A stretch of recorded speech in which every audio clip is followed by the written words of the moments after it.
Welcome back to another episode of Afterburners. I'm your Director of Student Activities, Joshua Schenecker-Prilliman, here today with another amazing guest star. It is our assistant women's basketball coach, Coach Michaela Mack. Thank you for being here today. Welcome. How you feel? How do you handle spice?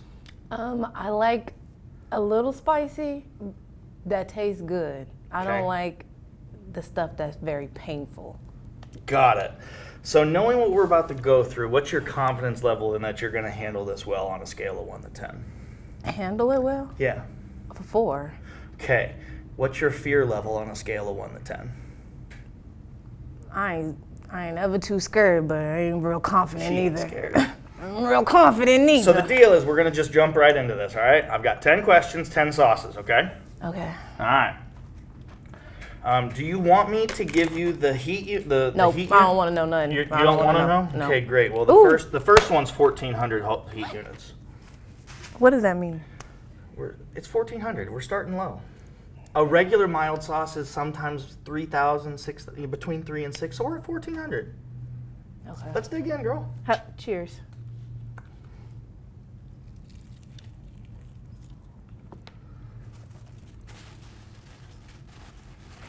First one's not bad. This is one. Okay. Okay. All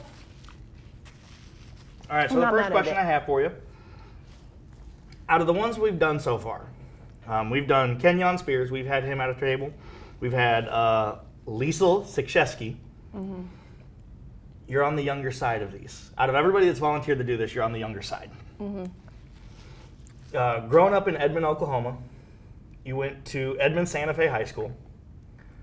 What was it like growing up there? What was it like, going to that school, graduating? And what's kind of some of the differences that you've seen from when you were growing up to how kids are growing up now? I'd say when I was growing up, everything was like hitting that turning point where everything was growing. And so now when I go back home, I'm like, dang, it's just like vastly different of just the amount of restaurants and things to do and things popping up, and especially for like young people and being in school and playing college sports. Like Twitter was like up and coming, but like now there's so much more in like recruiting and playing basketball and graphics and social media and promotion and all that stuff. So it's grown a lot, and I'm still fresh out of there. Yeah, no, totally get it. One of the things I laughed about with Kenyon was he was talking about, we knew when we had to be home. Just different time of growing up. Was that like, were you an outside person when you were a kid? I was an outside person until I started playing basketball, and then I was blessed to play an indoor sport. And I could escape the heat and all those things. But I definitely was ride my bike, go around with my friends in the neighborhood, go running around probably places we probably shouldn't have been, and just dipping in and out. And then you didn't really have phones back then, so you just had to miraculously show up on time. Ever get in trouble for being out too late? Me? No. No. My siblings? Maybe. Well, you handled one well. That seemed easy for you. I hope so. We're only on one. I'm a little nervous now. You're nervous at number 2? Yeah. Okay. I don't know how big the jumps are. Okay, well, this one goes from, so we're at 1,400, now we're at 5,700. Okay. We still cheersing, or is that over? That's going to end rapidly. I'm calling it.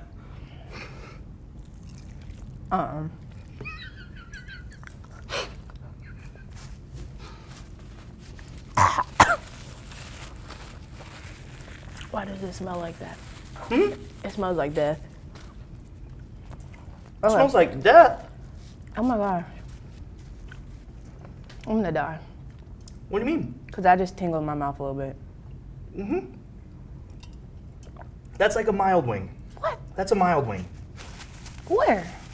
Because that ain't mild at Wingstop. Is that your wing place of choice? Here in Wichita, Kansas, yes. Okay. Well, you've been an athlete. There are some athletes that grow up playing one sport, and there's a lot of athletes that grow up playing multiple sport.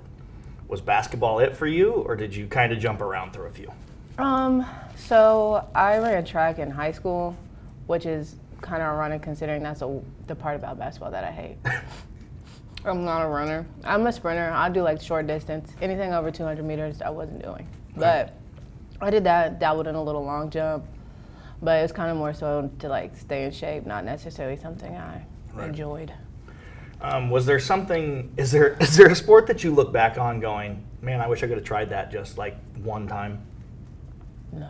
No, basketball was it. I'm not very coordinated when it comes to other sports. I can run, because obviously that's easy, but volleyball, my wrist hurt. I can't hit it. I mean, you were talking inside sports. I mean, Softball, that ball came too fast, so no. And the hand-eye coordination is just, it's not there. if you could have played another sport, what would you like to try? I would like to try tennis. Yeah. It looks kind of cool. There's a little running in that. Yeah. You're nervous. I know. I'm looking at that bag and I'm like, it gets worse. Just a little bit. Look, it's gonna be okay. Barely. Listen, I'm going through this with you. Yeah, you look fine, and I'm sweating. At least you already know what to expect. There is that. I'll give you a little bit of that. Look at this chicken nugget. So we were at 5,700. I don't want to know. 18,000. What? This looks like death. I feel like you're not gonna really like me at the end of this. I feel like this is gonna be the last time you ever do something willingly with Literally, me. I always tell you yes. This might be your last one. Not Okay. gonna lie. Not gonna lie. It's gonna be worth it. Here we go.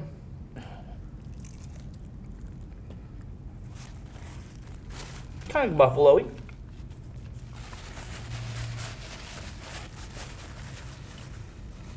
Unpopular opinion. This one, less spicy, better tasty. Just saying. I can dig it. Okay. You've played college basketball. Mm-hmm. You've gone through the recruitment trail. Mm-hmm. That is not necessarily an experience that every college student gets to experience. What kind of things go through your head? Like, what are the stressors of getting recruited, of thinking, do I stay close to home? Do I go far away? Like, did you have a stressful experience, or was it pretty cut and dry for you? Personally, it's pretty cut and dry because I kind of knew what I wanted, but it's a little bit depending on you, your personality, and your journey. I wasn't like, I want to stay close. I want to do this. I was pretty open, so that gave me a lot more opportunities, I feel like, but I was kind of real specific in I wanted to find somewhere that I could play, and I wanted to make sure that I would have a good relationship with the coach there, because that kind of just determined your experience overall. So having those two things as the most important thing in my decision kind of made it a little bit easier, because it's just based on relationships and my experience on the visit, how I feel, do I see myself there in the future. And you went to Crowder. I did. What was the final decision? Like, what was the thing that you're like, that's it? How bad that coach wanted me to go there. Okay. So when she first started recruiting me, you know, we text, she said, I seen you, I liked your game. And it wasn't just like, hey, here's an offer, come. It was like an investment, and I realized how much time she put in and how much she shared that she wanted me to be a part of her program, how she seen me a part of her program. She came to all my games. And it was just really like, man, she wants me to play for her. And so that was really important to me, and I think that was kind of like the biggest determining factor when I picked to go to Crowder. Perfect. All right, 4. You're almost halfway through. Yeah. You don't seem anywhere near excited about that. No, because I know this one's going to be worse because I feel like that one was a setup. You feel like that one was a setup? Yeah, because that one wasn't that bad, but I don't know. Well, we're hitting 27,000 heat units now. We can still cheers, even though I'm For starting. now. I'm starting to sweat. And you got practice after this, right? Yeah. Oh. See, I don't like this one. Ew. Blech. People eat that? I guess. That was not even spicy. It's just nasty. Mm-hmm. Blech. Oh my god. Okay, that's gross. I'm still chewing that. I mean, I don't like it either. So Oh my gosh. the world of transfer students and athletes has been a big thing in the last, I mean, it's become a bigger thing in the last 15 years, right? Mm-hmm. You yourself became a transfer student coming here to Newman. Yeah, I was a little JUCO thug. So you went, like, you had to go back through almost some of the recruitment cycle again. Mm-hmm. What was some of the differences being, you know, from the first time college student to the transfer student? You've been there, you've played. What did you have different expectations? Was there less stress? Was there a different expectation? I think when you go in as a transfer and you've already played college basketball, it helps you realize if you fit into a program or not.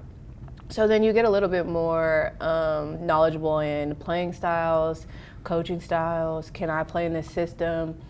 Can I thrive in this system? Is there coaching philosophy around the things that I have in my game already naturally? And those are important, especially when you're going to your junior year, because you don't want to spend a year trying to transition into something else. It's already hard because you're kind of starting over a little bit, and it's like, can I adapt, learn, and play? Mm-hmm. And that's what was important to me. I'm guessing that was a big part in you sitting here saying, because you played for Coach Spence, right? I did.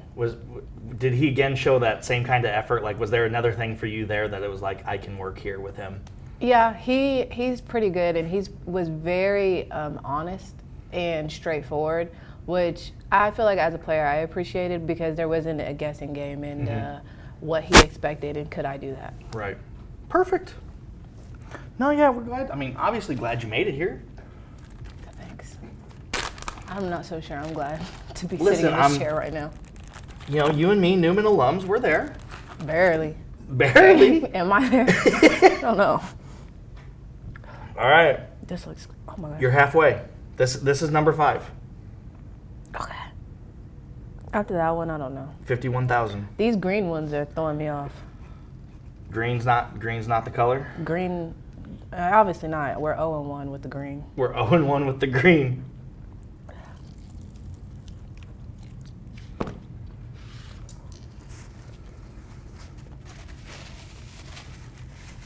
You handled that better than the last green one. Yeah, I'm like a tank right now. You what? I feel like a tank. I feel like I'm killing it. And you were concerned. A little bit. See, I haven't even taken milk. You haven't, and I'm proud of you there. Thank you. We'll get you there though. It'll happen. I don't know about this. Actually, let me take a swallow. Let me reset. One of the things about athletics, you hear all the time at every level, right? The further you go, it gets faster, it gets tougher, like the expectations get higher. When you talk about your career of playing high school basketball, which is obviously not the same as college, but going from Crowder to Newman, like you've experienced a lot of different places and a lot of different levels. Yeah. What were some of the things that you struggled with or you ran into challenges in adjusting to those different levels? Well, the game always gets way faster. So for me, from high school to JUCO was just a little bit of the speed and the pace that you have to play with all the time. And the fact that when you go from high school and you're like the man or whatever, and everybody has like their 1 or 2 star players and that are good and that you focus on. But then when you get to college, everybody's good. And then it's like, okay, I'm not focusing on 1 or 2. I have to focus on 7, 10, however many. And so that's a bit of adjustment of like, I can't be like, she ain't that good. I don't have to help up. I don't have to do this and this and this. I can spend a little bit more time over there. But in college, you can't really do that as much. And so that was an adjustment. And then from JUCO to here in Division II was the physicality. I was getting tore up my first like 2 months here. And I'm thinking I'm fast, I'll just go around them. Well, everybody's fast and strong and explosive, and that was like a boom, getting knocked around. Do you lose hope in some of that? Like how do you cope with some of those things? I'm very competitive, and so I don't want to get knocked around. I'm like, you're not gonna keep knocking me upside my head. So I was going ham in the, sorry, ham, look at me. Ham. We're good. I was going hard in the weight room. I was really focusing on trying to like build my body type to match everybody else's in the league, to where that the gap lessened and I wasn't getting knocked around and I was doing the knocking around. What was the biggest thing you had to work on from your Crowder to Newman? What was the biggest skill set that you had to adjust? Again, whether it's in the weight room, whether it's... It was my IQ, because in JUCO, like JUCO's still real competitive, you're doing stuff, but then when you go to Division II and like the level and the IQ and the skill set, it always increases. And so like you can't just go in and play. That's not an option anymore. Like you have to make sure you're on the scouting report, you're following every game plan, and that you're executing if you wanted to be successful. And so that was the biggest jump for me, is making sure that I was locked in and that I was following our game plan and doing our X's and O's to a T. Okay. We're on the downhill slide. I think I'm about to die. Okay. Can we get about the die counter? I mean, how many times have we said this? I mean, we're at what, 3, 4 at this point? You're just gonna have like a little tally mark on there? Just put up a little tally mark every time you're like, I think I'm about to die. It's gonna be like, yeah, a little ding. I think we did that joke with Declan, and we were making pop culture references last year when we did it. So here we go. We're on 6. Where we went from 51,000. We're at 69,000. I'm not gonna listen to that part. Cheers. She still likes me just a little bit. Barely.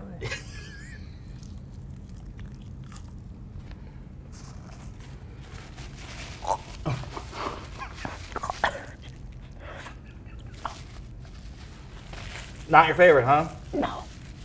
Remind you of 4?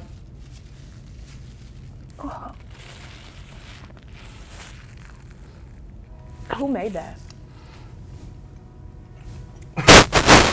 We got The beef. company that gives us the box. We got beef. We're beefing.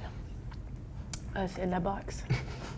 All right, so we've gone, the first half of this has been about you growing up and through your playing career. Yeah. We're on 6. Are we? You've made a transition after you graduated. Kenyon Spears, obviously 80. You know, he went right from basketball to coach. Ooh. She broke it. Party foul. So you've kind of taken that coaching step like he did right after you graduated. What was was there always the desire to coach? Was that always the thing, or was it just happened to work out and it was... This is always a funny story because people are like, what? But I have an accounting degree from Newman. And so when I was in school, I was like, oh, I'm going to be an accountant. I'm going to make all this money. I'm going to be rich.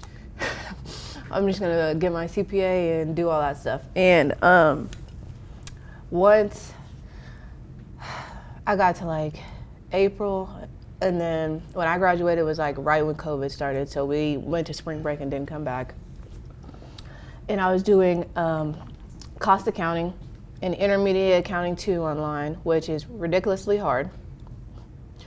I was like, yeah, if I don't see another spreadsheet, I'm all right. Yeah. No, I'm not complaining. And so my JUCO coach texted me and she's like checking in. She's like, hey, how's everything going? Are you good? And I'm like, yeah, I'm going. I'm about to graduate. Everything's good. And she's like, well, what are you going to do? And I'm like, I don't know. And she's like, well, do you want to come coach with an old lady? She's going to kill me for saying that. And I'm like, yeah, might as well. And then I started, and JUCO probably is like the best opportunity. I 10 out of 10 recommend everybody, because you get to do everything. It's the head coach, and then there's me. And so I got an abundance of experience and hands-on learning, and I got to navigate through every aspect of coaching. And then I'm like, yeah, I don't really see myself doing anything else. I'm like, it's an accounting degree, which helps now with budgeting, but other than that. So it kind of became a happy accident. Yeah, it was like the best blessing in disguise that could have happened to me. Okay. Well, we're jumping into your coaching career now. Okay. And some of your perspectives on all this. But first, we're going to number 7. All right. And not to really stress you out, but we hit 6 digits. 104,000. What? You got this. Do I? You were just over here going, I got this. Yeah, that was like 4. We're on 7. We're on 7. You got this. And the last 2 tasted like death.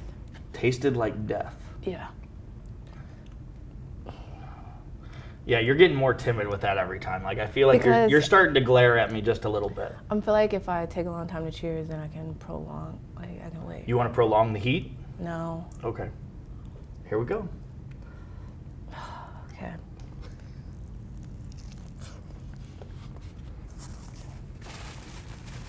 $104.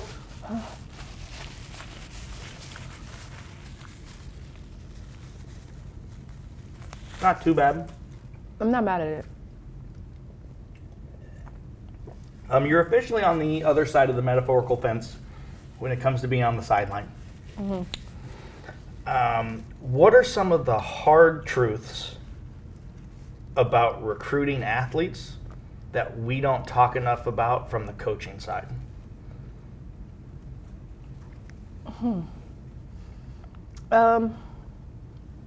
Don't cancel me. But I think right now the hardest thing about recruiting this generation, and I say that as like I'm 50 million years old, but right now, a lot of times they are very codependent on their parents. And so it's very hard to get things done when I always get let me ask my mom. Let me talk to my mom. And I'm like, do you not know this information on your own? Like, and maybe I was just in a different type of situation, but growing up, my parents were like, let me know where you're going. Oh, you want us to go on a visit with you? We'll go on a visit with you. Oh, like, I knew my social security number. Some of these kids don't know that. Don't know, right. And so sometimes it's very hard to recruit or actively recruit a kid and try to build that relationship when it feels like I have to go through a whole bunch of barriers to actually even get to figure out who you are. Right. Does that become weird? Like, obviously, it can get irritating for you. Do you ever get into some of those weird conversations where it's like, you don't want to be like, hey, you don't know, like, I don't want to talk to your parents about this? Or on the other side, do the parents sometimes get way too far involved with that? Oh, there's always helicopter parents every time. But I think the biggest thing with coaching is figuring out the intent behind it. Mm-hmm. And like, you know, there's sometimes where people are just good people and like just naturally, that might be their first kid. It comes natural. But after a while, then there's some times where I'm like, okay, I need to talk to you. You need to figure this out and you need to get this done and then you need to get back to me. Yeah. I get it. I think everybody's probably experiencing that on some levels, even in admissions, right? You know, Yeah. I'm sitting there asking students things and they're like, yeah, I don't know, I got to talk to parents. And that's, I mean, times have changed a little bit. I think COVID didn't help necessarily some of that, but I think it's just interesting to hear it from the coaching side. We hear from recruits all the time. We hear we hear the horror stories and we hear the miracle stories, but I don't think we hear so much from the coaching side of the struggles of what it takes to recruit somebody. Yeah, which, I mean, most of the time coaches, we go back and forth and kind of talk about it and like, how do you navigate through this and that, but there's a lot of times when you say things, sometimes it's like you don't want it to be negative and you don't want to come off negative, but there's a time where you have to kind of draw the line and I'm like, hey, we're about to grow up together. In this world of NIL, has that made it harder to recruit? Yeah. Which, not necessarily in the women's aspect because the NIL is still really... male favored? Yeah. And so it's kind of dominant in the male sports and not so much in the female because it's really hard as a woman athlete to get all that money. Like, Right. They're not throwing out money because we can't dunk. Right. You know I'm the WNBA fan. I'd watch women's basketball all day long. Who's your favorite team? There's a right or wrong answer. Who's my favorite team? I've been a fan of the Mercury for a long time. Like, that's been the team that I followed. But I'm a Notre Dame fan. So really what happens is I follow the Notre Dame girls in their places. So you got Jackie Young on the Aces. You got Jewel Lloyd out there. You got Skylar Diggins. You got Kat Westbeld. Look at you. I know my stuff. Don't talk about me. Let's just not get into Angel Reese and Caitlin Clark, please. I'm not mad at it. All right. Here's 8. Oh, okay. This is the sauce. See, like, even he's shifting. So this is where I'm gonna die?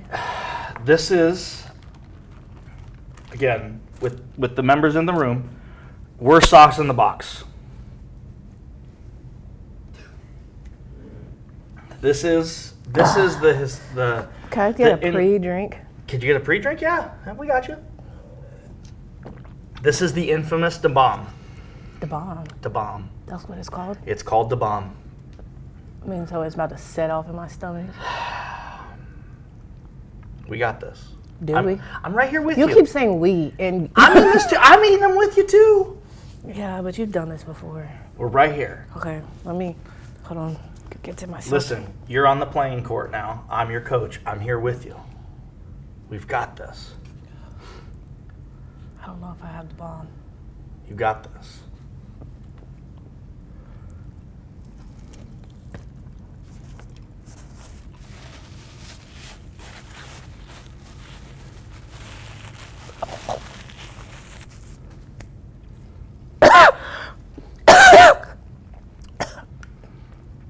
Breathe. In and out. Oh my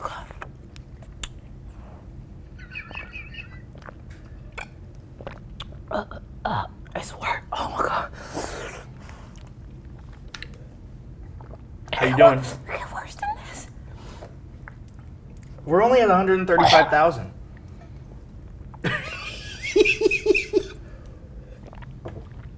You're good.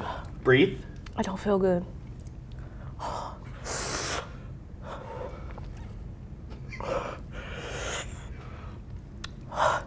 Every time I breathe, it gets worse. Remember, students have gone through this. I feel like that's child endangerment. They're adults. They're adults.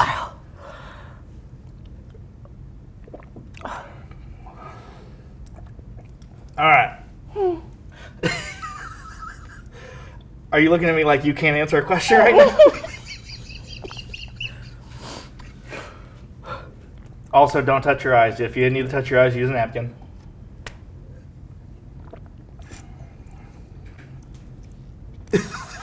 When I keep the milk in, it gets better. Yeah. Oh my God. No, I don't. All right. We got this. Hear me out. Come on. Oh my God. So in some of my research of you, I found an article in the Oklahoman. And it talked about you being in the starting lineup for your high school team for your mainly defensive capabilities. I kind of found it comical because I just thought it was funny the way they worded it. Okay. Oh my God. That's a different, like when you're an athlete playing, working on a skill set is different than trying to be the coach and developing a skill set, right? Developing a player skill set. So if you were known for defense, right, and that's something you can work on as an individual, what's some of the learning curve you have as a coach of trying to teach a player to develop a skill, to learn a new skill? Like, what are the struggles you find in trying to work through that? Okay, hold on. Need me to repeat that question? No, I just need to breathe. Okay. Okay, one more drink.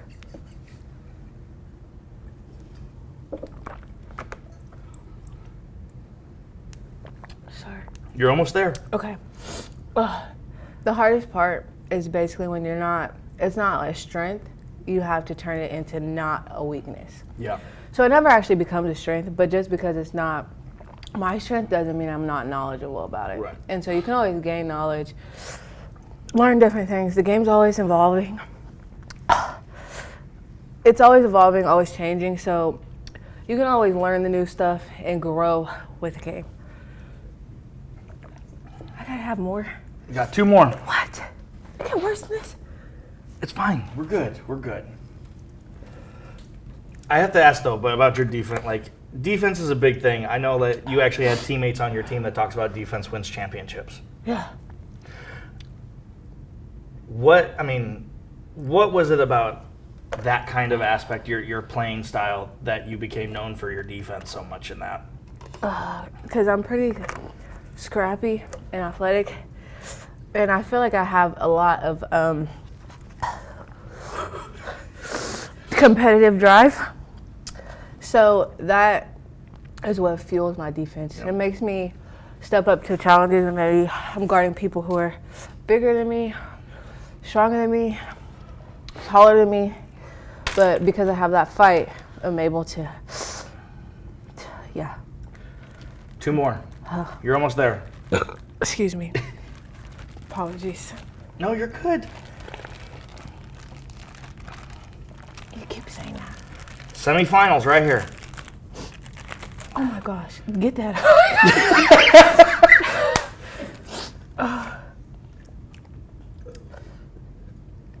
Ready? No. I'm not cheering you anymore. You're done? That was it? That was the last one? Okay. Okay. Hold Here, you want to know the number? No. Okay, just well, by it's list. 690,000. Cheers. We're Mom. over 500,000. What? I need to. Here we go.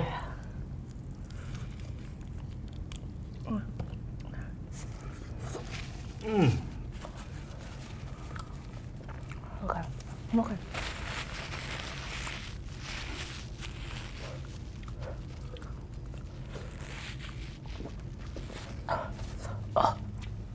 Worse? No questions. No questions? Not about the taste. Okay. Okay. My nose is running. It is.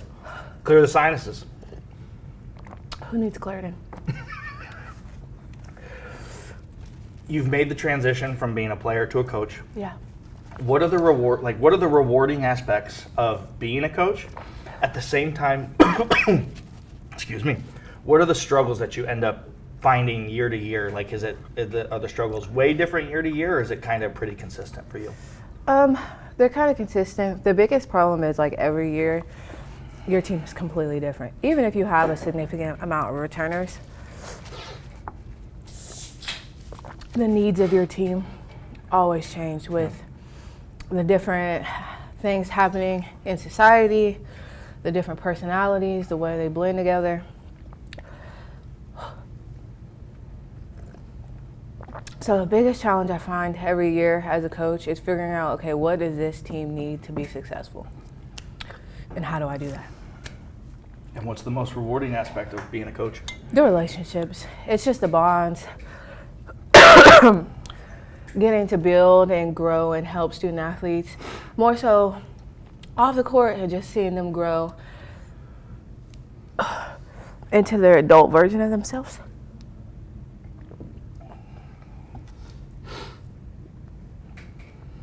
We're at the end. You ready? Oh, yeah, I've been ready since 5. Since 5? Were you up that early? No, I'm talking about since chicken 5. Oh, wing 5. Got it. I got you. Okay. I was up early this morning though. Had a lash appointment at 6:30. Do you still have them? They still up there? Are they still sticking? But early. Okay. This is the final sauce. I'm about to throw up so bad. Don't do that. Don't be saying that. I'm not. I won't, but oh my gosh, my stomach is gonna die. Gotta add just a little bit on the last piece. No, not mine. What? Come on. Just a little bit. Just a little.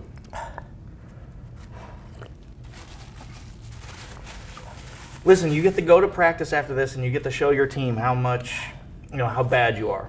What? You get to show them how you're the woman. You got this. What woman?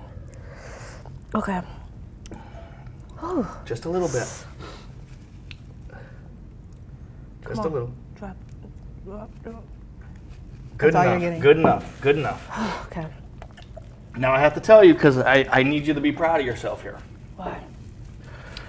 This sauce on this last wing, 2,693 Scoville units.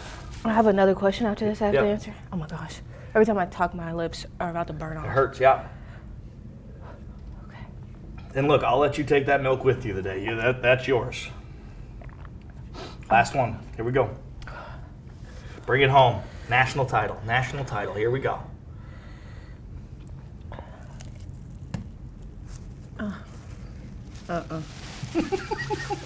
No, too big.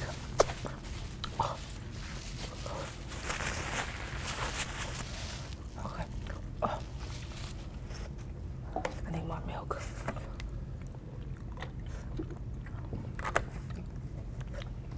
Okay, come on. I always end it with the same question for everybody. What mark do you hope to leave here at Newman, and what do you want people to take away from you? You want to ask a deep question? My mouth is burning off. Okay. I think that the biggest goal for me, personally, is to make an impact on Newman beyond my program. I want to make sure that I create relationships with coworkers, other students on campus, other sports teams. I want to be able to establish a bond outside of just what my job description entails. Anything else you want to know? No? No, I'm good. Coach Mack, 10. 10 what? 1,400 to 2,693,000 Scoville units. Congratulations, you did it. I don't feel very accomplished.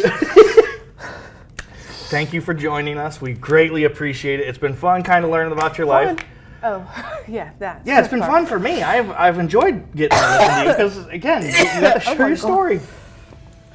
Okay. Once again, thank you very much for joining us today.